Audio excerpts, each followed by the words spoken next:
Doc,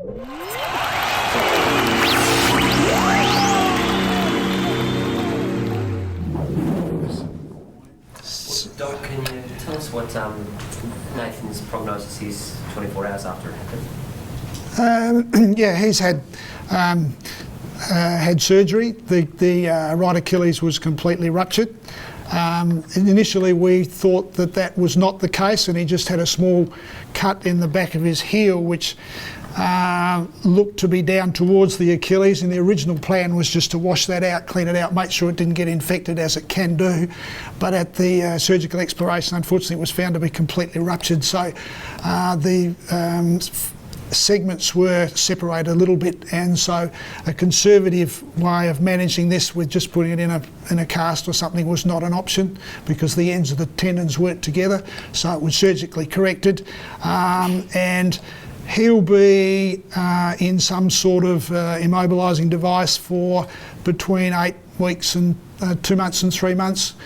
From then on, he'll start him moving with some low impact type activities, and then we expect him to be able to get back to full football training around about 6 months. Now, all those timeframes are very fluid indeed, because as you will be aware from other cases, there is a potential complication rate following surgery, things like DVT, clots in the legs, infection is a real issue, but providing everything goes well and as we expect it to be, that's the sort of timeframes we're looking at. But as I said, it's really fluid, and we'll progress him as is appropriate. Yeah. Given that that 6 month give or take time frame, is this year realistic, or is it more a case of getting him super ready for next season? I think this year's realistic. Yeah, look, we keep an open mind frame. We like to be very positive, and we give him a goal to aim for. Now, if he progresses really well, then I think this year's certainly a goal. I wouldn't put a line through this year at all. Definitely not. No. What was the circumstances of the incident? How did it happen? We're not entirely sure exactly what the circumstances were, and the club's still looking into that. But suffice to say, at this stage, it was during a warm-up, and they were doing some speed work and some strength work. One of the things they do is is often used in many sports and widely across the AFL, is use those sleds that they pull, which are weighted. And for some reason, Nathan was struck on the back of the heel by one of those sleds. Now, the circumstances of that we're not sure of. We're looking into that, but that's how it happened. Yeah. So it was an impact thing, not him. Yeah, it was an impact thing. Yeah. What's his emotional state like? I'm sure you've spoken with him. Is he in okay spirits? I'm sure he's in a fair bit of pain. But yeah, he's pretty good. Yesterday, I spoke to him yesterday afternoon a couple of times. Initially, it was quite painful, obviously, and it was quite a shock for him. You know, he got suddenly hit from behind. But yesterday afternoon, he was in good spirits, and he's aware of what's happening. I spoke to him at length yesterday afternoon over the phone, and again later in the afternoon, and the surgeon spent more time with him yesterday. So I haven't spoken to him this morning, but he's in a good place, and he understands, and he's a level-headed chap, and he'll do really well. Yeah. There's been a few Achilles injuries lately in the AFL. Will the club seek advice from? I think Roughhead had one at Hawthorn and a few other guys. So will the club seek advice from our side? In regard to how to treat it, how to sort of with the recovery and stuff like that? No, probably not. I think we've all, the medical staff and the physio staff are all experienced enough and qualified enough to be able to deal with that.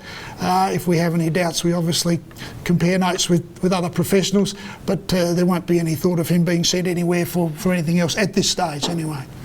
Is it a sort of tricky thing to deal with? It's not as common as like a knee injury or a shoulder or something like that, is it? No, that's quite correct. In fact, to my knowledge, that's the first one we've had here.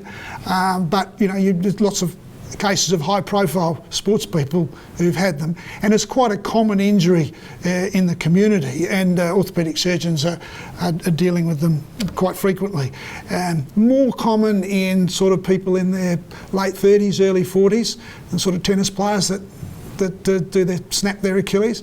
So it's quite a common, well, not common, but it's not an uncommon injury. So there's plenty of experience of how to deal with those and how to rehab them and get people back to where they want to be. Yeah. So like with a hamstring, you know, if you do it once or twice, it can therefore make the chances of doing the injury again increase next time. Is that the case with an Achilles, or is it just one of those freak ones and then you're no more susceptible than the other one? No, that's a good question, because one of the reasons that we go reasonably slowly with his rehab is the risk of re-rupture. And depending on which series you read, the re-rupture rate can be anywhere from 1% to 10%. So the most important thing is to go slowly and make sure that we get good strength and good healing, and then good strength in the calf muscles so that we don't get a re-rupture, because that could be disastrous. The two main things are infection and re-rupture that we want to avoid. Yeah. He's younger than the usual sort of Achilles victim, and he's super fit guy, professional athlete. Does that sort of speed up his recovery time compared to other people that suffer Achilles? I don't know. Generally speaking, the younger you are, the better the more quickly you recover. It depends what sort of loads you put on them at the end. The older people probably don't put the same loads on as he's going to. But if you look across the series of sports people that have had it, people have done pretty well when they've come back. I mean, Kobe Bryant's and Beckham's and those sort of people have all played pretty good sport when they've come back. The important thing is that to not rush it, make sure you get good healing, and then maintain the strength of the muscles that support it as well on an ongoing basis. So another time frame with fluid, but sort of June, July, we're looking at maybe getting back into some reasonable training. Is it fair to say then that at best he'd be back playing some footy, really deep in the season at best? Yeah, I think so. At best, you may be, you don't want to put a figure on it, but where are we? January now, and we would hope that he would be playing footy at the outside in August. Yeah.